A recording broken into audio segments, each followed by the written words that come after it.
up, Tricology family? Welcome back to another episode of the Tricology News Talk.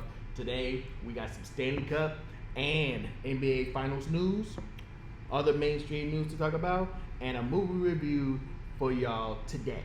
So, as we still continue on the summer week, well, even though we already started summer with the summer movies, but technically, it will be starting the summer as in we are still in the second half of the year, but this is now summer season for everyone.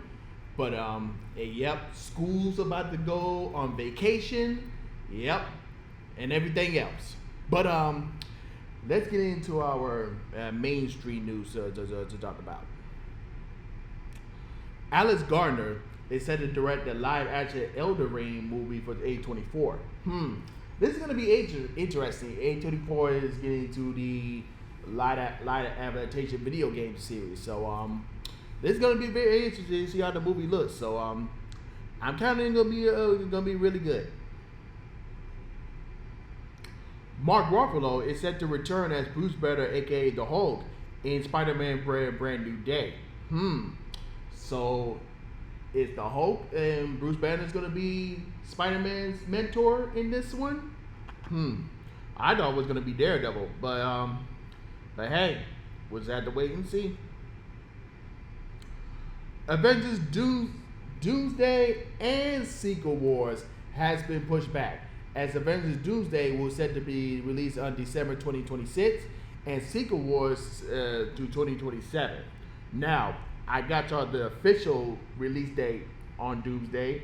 It will now be released on December 18th, 2026. And y'all won't believe who is Avengers Doomsday is going against on that date. That is Doom 3, aka Doom the Messiah.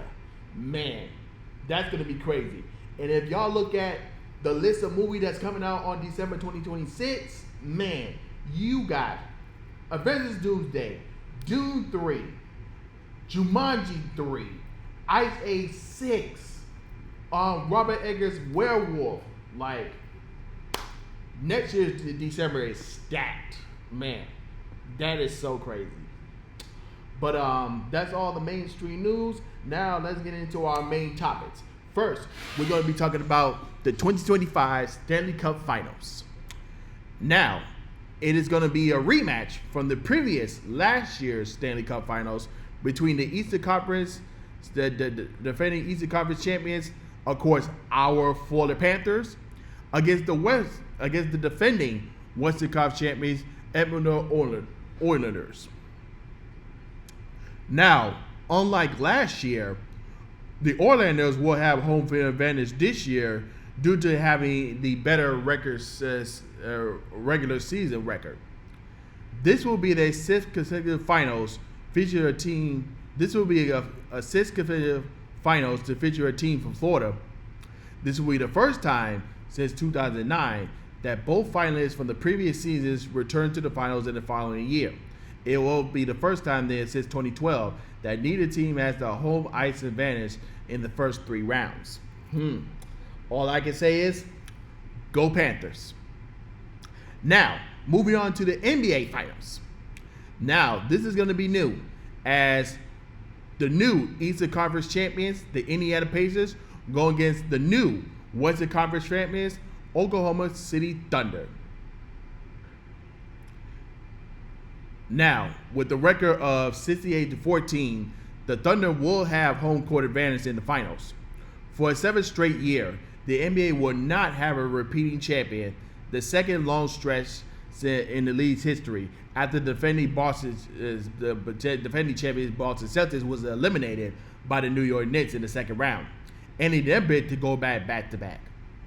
Now, additionally, the 2025 NBA Finals will mark the first time in league history that a unique champion was named for the 7 consecutive years, with the previous record being 6 years from 1970 to 1980.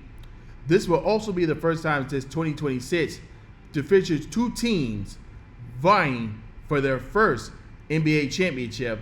That was back in with the Dallas Mavericks and the Miami Heat. Of course, with us Miami winning our first championship in 2006. That's when we had the Shaq and D-Wade era. This will also be the first NBA Finals to take place between two capital cities.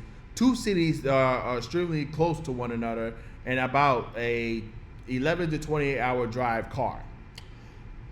Now, even though Oklahoma is going for their first championship, but if you look at the actual league history before the Oklahoma City Thunder, you had the Seattle Supersonics who won a championship. So even if we did exclude that, it still will make viable sense that that Oklahoma will win a championship in their city, even though the two was combined together at the time. But other than that, who do y'all going for? Are you going for the Thunder or are you going for the Pacers? Let me know in the comment section below. Now, we get into our movie review, and that's going to be on Karate Kid Legends, starring Jackie Chan, Mark Ruffalo, and Ben Wong. So,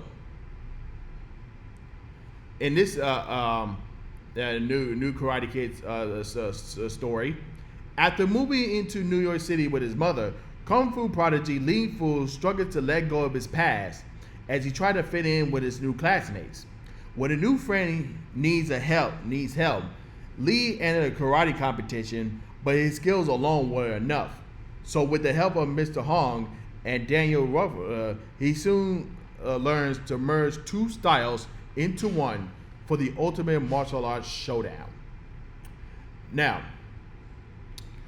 when I was watching this movie, even though this is still a legacy sequel, but at times it felt like a direct sequel to the 2010 Karate Kid movie, and the story almost felt the same.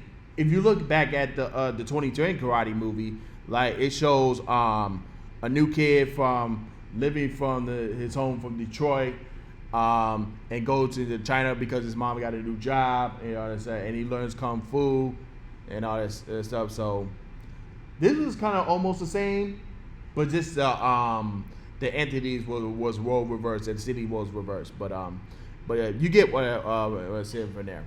But Ben Wong as Lee Fu as the new Karate Kid, he did a good job. Jackie Chan as always as Mr. Hung is great. They definitely tell the good story that Mr. Hung is Lee Fu's uncle, so that was a good dynamic between the two there. Even though I did love Ralph Macchio, did love it in this movie, but at times I felt like he wasn't really needed. Like if you look at the past Karate Kid movies, there was only one sensei teaching the Karate Kid, getting ready for the tournament, but you had two in there. I mean, it was entertaining, but I felt like I think we only just needed Jackie Chan in there, and that will make the story feel more accurate and makes more sense. But it is what it is. Like I said, it's a legacy sequel. You got to put him in there, and I like how they also gave tribute to Mr. Miraggio in there. So that was pretty good in there. Yeah, but other than that, I was still entertained. I enjoyed the fight scenes, and but other than that, I wouldn't say this is the best Karate Kid, but I think you will still enjoy. I wouldn't say to really like go rush out there to see the movie. Like yeah, you can wait until like it come out on Netflix or on digital if you want to, or you can just go to a matinee or like a discount Tuesday to watch the movie if you're not that much of a Karate Kid fan. So but other than that, I'll give this movie a B- with a 6 out of 10. That's how pretty much I can give it. But other than that, that's all I have for you guys today. And If you're watching me on YouTube and listening to me on YouTube Music, don't forget to like, comment, subscribe, and hit that notification bell when new episodes are uploaded. And of course, if you listen to me on Spotify or Apple Podcasts or any other podcast platform, don't forget to follow me there as well. And with that being said, this is Trico, and I'm signing off, y'all. Peace.